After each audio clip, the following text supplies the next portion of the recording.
नमस्कारं सर्वेषां छात्राणां स्वागतम् अस्ति। अद्य वयं स्नातकद्वितीयवर्षस्य कक्षायाः अन्तर्गते प्रथमप्रश्नपत्रस्य अन्तर्गते अभिज्ञानशाकुन्तलस्य प्रथम अंकः पठिष्यामः। नमस्ते विद्यार्थियों, पिछले वीडियो में हमने अभिज्ञान शाकुंतलम के प्रथम अंक का अधरः किसलय रागः श्लोक पूर्ण कर लिया था। अब उसके पश्चात आपस में सखियों का वार्तालाप चल रहा है। तो यहाँ पर जो अनसूया नाम की सखी है शकुंतला की, वह कह रही है शकुंतला से, क्या कह रही है शकुंतला से अनसूया? हला शकुंतले, हे सखी शकुंतला। हला, हला मतलब ये संबोधन है। हला सखी, सखी का हला, हे सखी शकुंतला, हला शकुंतले। इयं यह स्वयंवर वधू सहकारस्य त्वया कृतं नामधेया वनज्योत्स्ना इति नवमालिका एनाम विस्मृतासि किम। ये कह रही है, हे सखी शकुंतला, हे सखी शकुंतला, इयं यह नवमालिका के की जो बेल है, नवमालिका का पौधा, उस लिखा है इयं स्वयंवर वधू, स्वयंवर वधू के रूप में सहकारस्य, आम के वृक्ष के, त्वया तुम्हारे द्वारा, कृत नामधेया जिसका नामकरण किया था, वन ज्योत्स्ना इति, वन ज्योत्स्ना जिसका नामकरण तुमने किया था, वह क्या है? इयं नवमालिका, यह नवमालिका की जो पौधा बेल है। एनाम विस्मृतासि, क्या तुम इसको भूल गई हो? अर्थात हे सखी शकुंतला, यह नवमालिका का है, यह नवमालिका है। यह नवमालिका जो है आम वृक्ष को स्वयं वरण करके उसकी बहू है, ऐसा जिसका नाम तुमने जो वन ज्योत्स्ना यानी जंगल की चांदनी, वन की चांदनी रखा था, तुम रखा है, तुमने उसे क्या भुला दिया है? ये यहाँ पर ये जो गद्य कहा, इसका तात्पर्य पूरा यही होता है कि हला शकुंतले इयं स्वयंवर वधू सहकारस्य त्वया कृत नामधेया वन ज्योत्स्ना इति नवमालिका एनाम विस्मृतासि। तात्पर्य यह हुआ कि अनसूया, हे सखी शकुंतला, हे सखी शकुंतला, यह नवमालिका का पौधा है, आम्र वृक्ष को स्वयं वरण करके उसकी बहू है, तथा इसका नाम तुमने वन ज्योत्स्ना रखा था, यानी वन की चांदनी रखा था। तुमने इसे क्या भुला दिया है? तुमने इसे क्या, इस नवमालिका के पौधे को क्या तुमने इसे भुला दिया है? शकुंतला यहाँ पर कहती है कि मैंने उसे भुलाया नहीं है। क्या कह रही है यहाँ पर शकुंतला? तद आत्मानम एव विस्मरिष्यामि, यदि मैं इसको भुला दूंगी तो अपने आप को भी भुला दूंगी। लताम, उस लता को, यदि मैंने नवमालिका की लता को भुला दिया जिसका नाम मैंने वन ज्योत्स्ना रखा था, तदा आत्मानम एव विस्मरिष्यामि, तो मैं अपने आप को भी भूल जाऊंगी। लताम उपेत्य अवलोक्य च, लता के समीप जाकर, बेल के समीप जाकर, और अवलोक्य च, और देखकर, हला रमणीये खलु काल एतस्य लता पादप मिथुनस्य व्यतिकरः संवृत्तः यन्नवः कुसुम यौवना वनज्योत्स्ना स्निग्धः पल्लवतयोपभोगमः भोगोपमः भोगोपम भोगो भो पल्लवोतयोपभोग क्षमः सहकारः पश्यन्तो तिष्ठन्ति। वापस से देखते हैं। तदा आत्माने विस्मरिष्यामि, तो मैं अपने आप को भूल जाऊंगी। लताम उपेत्य, लता के समीप जाकर, अवलोक्य च, और देखकर, हला हे सखी, रमणीय खलु काल एतस्य, इस सुंदर समय में, रमणीय खलु एतस्य काल एतस्य लता पादप मिथुनस्य, लता पादपस्य मिथुनः व्यतिकरः संवृत्तः, लता और इस छोटे पौधे का क्या हो गया है?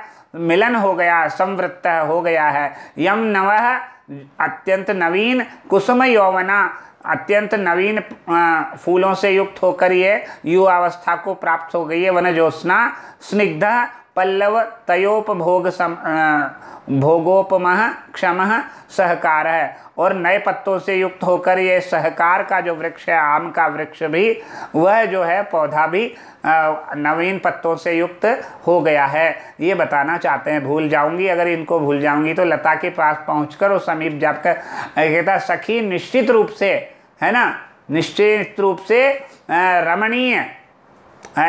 रमणीय वेला में, यानी सुंदर समय में, उचित समय में लता और वृक्ष, लता और वृक्ष, लता पादपयो क्या हुआ, मिथुन व्यतिकरः संवृत्तः, लता और वृक्ष की इस जोड़ी का मिलन हो गया है।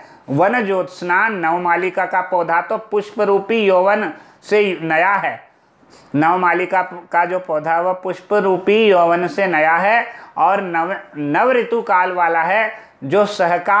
जो सहकार आम का वृक्ष है वह सुगंधित है, आम के चिकने पल्लवों वाला होने के कारण वह भी उपभोग करने योग्य वस्तुएं देने में, उपभोग योग्य वस्तुओं को प्रदान करने में समर्थ हो गया है। तो इसलिए वो देखती हुई ठहर जाती है, ठीक है।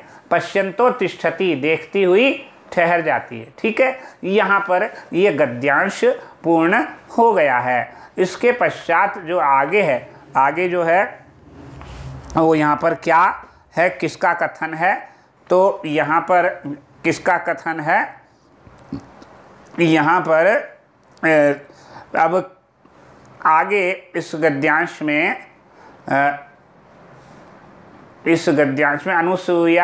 अनुसूया कह रही है, जानासि किम निमित्तम शकुंतला वनज्योत्स्ना नाम आतिपात्रम पश्यति इति। क्या तुम जानती हो कि शकुंतला इस नवज्योत्स्ना के पौधे को इतना प्रेम से क्यों देखती है। न खलु विभावयामी, मैं नहीं जानती हूँ, कथय, तुम बताओ। यानी तात्पर्य ये गद्य में ये बताना चाह रहे थे, तो इस गद्य में ये बातें बताने चाह रहे, जो आपस में इनका वार्तालाप होती है। जानते हो ये यहाँ पर क्या कह रहा है कि प्रियमवदा पूछती है, प्रियमवदा कहती है अनुसूया क्या तुम जानती हो कि किस लिए शकुंतला के वन ज्योत्स्ना को देखने का इतना अत्यधिक, इसको देखने की इनकी जिज्ञासा बनी रहती है। इसके उत्तर में वो पूछते किम निमित्तम तत् यथा, किम निमित्त मैंने किस लिए, इसका जो उत्तर जो है वो आगे वो खुद देते हैं। किस प्रकार देते हैं, आगे इसका उत्तर वो गद्य में यहाँ पर दे रहे हैं कि शकुंतला की परिहास प्रिय सखी प्रियमवदा यह अवसर भी नहीं खोना चाहती है कि दिल की बात जो ताड़कर वह कह देती है कि शकुंतला इस पेड़ को अत्यधिक प्रेम क्यों करती है, ये बताना चाहती है कि इस पेड़ को इतना अधिक उस पेड़ से लगाव क्यों है। अनुसुईया बिल्कुल नहीं जानती, कहो तुम ही इसका कारण बता दो। वो कहती है तुम ही इसका कारण बता दो, तो उसका कारण जो बता दो, ऐसा वो पूछती है। तो कारण प्रियमवदा आगे बताती है। वो क्या बताती है, यथा वन ज्योत्स्ना अनुरूपेण पादपेन संगता, जिस प्रकार वन ज्योत्स्ना नाम की ये नवमालिका जो बेल है वो क्या हो गया, वन ज्योत्स्ना आत्मरूपेण पादपेन संगता, जिस प्रकार अपने अनुरूप पेड़ को उसने प्राप्त कर लिया है। अपि नाम एवं अहम अप्यात्मनो अनुरूपम वरम लभेय इति। तो जिस प्रकार इस पेड़ ने अपने उचित इस बेल ने अपने उचित वृक्ष को प्राप्त कर लिया है, उसी प्रकार मैं भी उचित वर को प्राप्त करूं, ऐसा सोचकर वह उसको इस पेड़ से अत्यधिक प्रेम अनुराग रखती है। यहाँ पर प्रियमवदा जिस प्रकार वन ज्योत्स्ना वन मालिका अपने योग्य वृक्ष को मिली हुई है, उसी यानी आम्र वृक्ष से मिली हुई है, उसी तरह क्या संभव है कि मैं भी अपने योग्य वर को प्राप्त कर लूं, ऐसा सोचकर यह शकुंतला इन दोनों बेल और लताओं को बहुत अधिक प्रेम से इनकी ओर देखती है और इनका सेचन कार्य करती है। यहाँ पर उन्होंने ये कथन कहा है। अब यहाँ पर राजा जो है वो कह रहा है अपि नाम कुलपतेरियम अपि नाम कुलपतेरियम असवर्ण क्षेत्र संभवा स्यात् अथवा कृतम संदेहेन तात्पर्य वो शकुंतला के प्रति राजा जो है अनुरक्त होता हुआ सोच रहा है अपने मन में, क्या यह संभव है कि यह कुलपति की विजातीय पत्नी से उत्पन्न कन्या हो, या शंका, या फिर मेरा शंका करना व्यर्थ है, ऐसा वो कह रहा है। वो यहाँ पर पंक्ति ये लिखा, अपि क्या नाम, क्या निश्चित रूप से, कुलपते इयम, इयम कुलपते, ये कन्या जो है कुलपति की, असवर्ण क्षेत्र संभवा, विजातीय पत्नी से स्यात, उत्पन्न हुई हो, अथवा कृतम संदेहन, अथवा संदेह से कोई लाभ नहीं है। यानी तात्पर्य यह है, राजा ये सोच रहा है कि यह शकुंतला मेरे द्वारा विवाह करने योग्य है अथवा नहीं है। इसलिए वो कह रहा है, क्या यह संभव है कि यह कुलपति की विजातीय पत्नी से उत्पन्न हो, अथवा शंका मेरी व्यर्थ है, मुझे शंका नहीं करनी चाहिए। यहाँ पर वह अपनी भावना को व्यक्त कर रहा है और इसके पश्चात भावनाओं को व्यक्त करने के बाद वह अपने विचारों को एक श्लोक में यहाँ पर प्रस्तुत कर रहा है। अब राजा एक श्लोक पढ़ रहा है, वो क्या है, असंशयम क्षत्रिय, असंशयम क्षत्र परिग्रह क्षमा, यदा यदा आर्यमस्याम अभिलाषी मे मनः सताम ही संदेह पदेषु वस्तुषु प्रमाणमंतःकरण प्रवृत्तयः। वापस से देख लीजिए, असंशयम क्षत्र परिग्रह क्षमा, यदार्यमस्याम अभिलाषी मे मनः सताम ही संदेह पदेषु वस्तुषु प्रमाणमंतःकरण प्रवृत्तयः।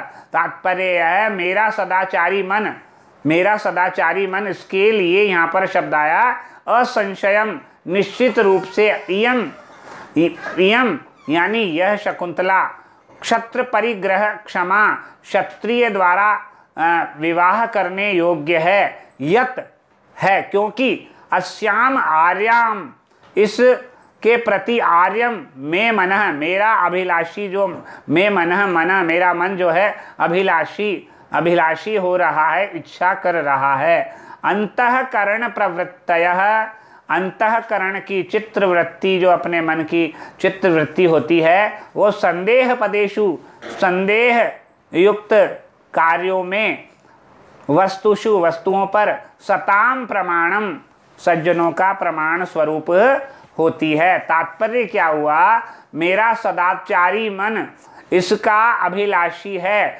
जिससे यह क्षत्रिय द्वारा वर्ण करने योग्य है, विवाह करने योग्य है। इसमें शक की, शंका करने की आवश्यकता नहीं है। क्यों नहीं है? क्योंकि संदेह वाली बातों में हृदय की प्रवृत्ति ही सज्जनों के लिए प्रमाण मानी गई है। वापस से देखिए, मेरा सदाचारी मन इस शकुंतला के प्रति अभिलाषी है, जिससे यह मुझे ऐसा ज्ञात होता है कि जिससे यह क्षत्रिय द्वारा पाणी ग्रहण करने योग्य है, विवाह करने योग्य है।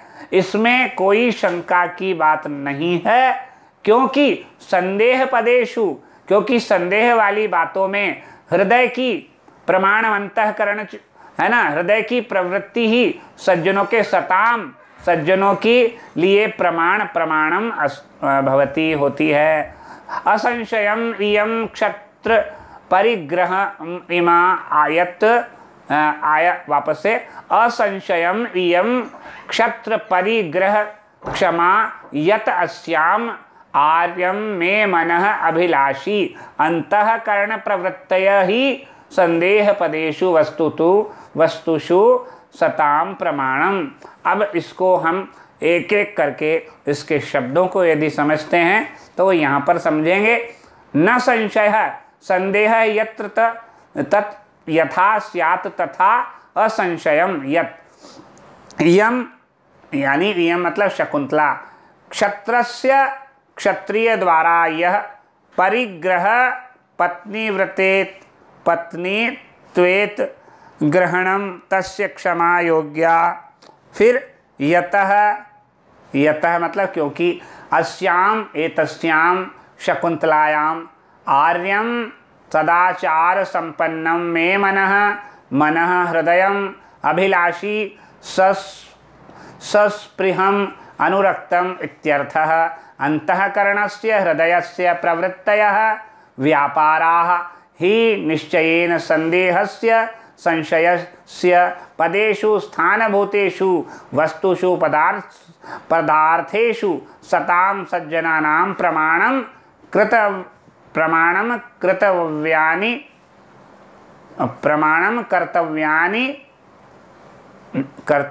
निर्णायकम। तात्पर्य क्या? राजा को अपने निष्कलंक जो है मन पर पूरा विश्वास है कि वे इतने आस्तिक हैं जिससे यह कह सकते हैं कि उन्होंने मन शुद्ध रखा है, संयोगवश भी वह अशुद्ध नहीं हो सकता, वह अनुचित के लिए अभिलाषा कर ही नहीं सकता। मन की यह निर्णायकता स्वीकार करने में शुद्ध मन का होना आवश्यक है। कभी कभी मन के दो पक्ष माने जाते हैं, एक सत और दूसरा असत, ठीक है, लेकिन यहाँ पर सत भावना का अधिकता है, इसलिए यहाँ पर कहा गया, ठीक है। तात्पर्य यह पहला अच्छी बात का आग्रह करता है और दूसरा बुरी बात का। ऐसा सामान्य जन के लिए ठीक है। जिसने मन को सत पक्षपाती बना लिया है उसके लिए असत पक्ष का प्रश्न ही नहीं उठता। तो यहाँ पर ये बात है। तो अंतःकरण की प्रवृत्ति ही प्रमाण होती है, यहाँ पर ये बताना चाहते हैं। तात्पर्य आगे क्या है? आगे ये बताना चाहते हैं रहस्यों का उद्घाटन करने में सफलता प्राप्त। मन की यह शक्ति प्राचीन ऋषियों को भी ज्ञात थी। मनुष्य अपने मन की जो बातें हैं तुष्टि को धर्म मूल मानते हैं। प्राचीन ग्रंथों में ये कहा गया है जो अपना मन कहे वही कार्य हमको करना चाहिए, क्योंकि मन हमेशा शुद्ध भावना से युक्त होता है। अपने मन को आर्य कहा है राजा ने स्वयं को, अपना मन को आर्य यानी श्रेष्ठ और पवित्र समझकर उन्होंने ये बात कही है। अब यहाँ पर कुछ शब्दों की व्युत्पत्ति आपको बता देते हैं जिससे आपको इसका अर्थ अच्छे से स्पष्ट हो जाएगा। असंशयम यानी असंदिग्ध रूप से, क्षत्रम यानी क्षत्रियम, क्षत्रम क्षत्रिय राजन्यो नाम माला, परिग्रह ग्रहण, परिग्रह यानी परिजने पत्न्याम स्वीकार मूलयो हो, विश्व, ठीक है, विश्व क्षम योग्य, आर्य सदाचारी, अभिलाषी अभिलाषा वाला, पदम स्थानम रूपम पदम, ठीक है। आगे यहाँ पर शब्द है प्रमाण, निर्णायक तत्व, प्रवृत्ति रुझान। व्युत्पत्ति के अनुसार असंशयम असम और शी प्लस अच, परिग्रह परि उपसर्ग ग्रह धातु और अप प्रत्यय, क्षम क्षम धातु ण प्रत्यय, आर्य री शब्द अण्यत प्रत्यय, अभिलाषी अभि उपसर्ग लश धातु णिनी प्रत्यय, संदेह सम उपसर्ग दिह धातु और घय प्रत्यय, प्रमाण सदा एक वचन नपुंसक लिंग में आता है, प्र माँ प्लस ल्युट, प्र उपसर्ग माँ धातु ल्युट प्रत्यय, कर्ण क्री प्लस ल्युट, प्रवृत्ति प्र उपसर्ग वृत धातु और कतिन प्रत्यय। यहाँ पर समास न संशय यत्र बहुव्रीहि या संशयस्य अभावः अव्ययी भाव, असंशयम क्षत्रस्य षष्ठी तत्पुरुष, क्षत्रेण तृतीया तत्पुरुष वा परिग्रहस्य क्षमा षष्ठी तत्पुरुष, संदेहस्य पदेषु संदेह पदेषु षष्ठी तत्पुरुष, अंतस्थ्यम करणम अंतःकरणम, यानी यहाँ पर शाख पार्थिवादि भय सूत्र से तस्य प्रवृत्तयः अंतःकरण प्रवृत्तयः षष्ठी तत्पुरुष। यहाँ पर वंशस्थ छंद का प्रयोग इस श्लोक में किया गया है। यहाँ पर भी वंशस्थ छंद है। अलंकार कौन सा है? अर्थांतर न्यास, सामान्य से विशेष का समर्थन किया गया है। और एक अलंकार और है अप्रस्तुत प्रशंसा, दुष्यंत की निर्मलता ध्वनित होती है, इसलिए यहाँ पर कौन सा अलंकार है? अलंकार दो तीन है। अर्थांतर न्यास अलंकार है क्योंकि सामान्य से विशेष का समर्थन किया गया है। दूसरा अप्रस्तुत प्रशंसा अलंकार है। दुष्यंत की निर्मलता यहाँ पर सूचित होती है। और छंद कौन सा है? वंशस्थ छंद है। अगला वीडियो में हम अगला श्लोक करेंगे, तब तक यहीं पर विराम देते हैं। नमस्कार, धन्यवाद।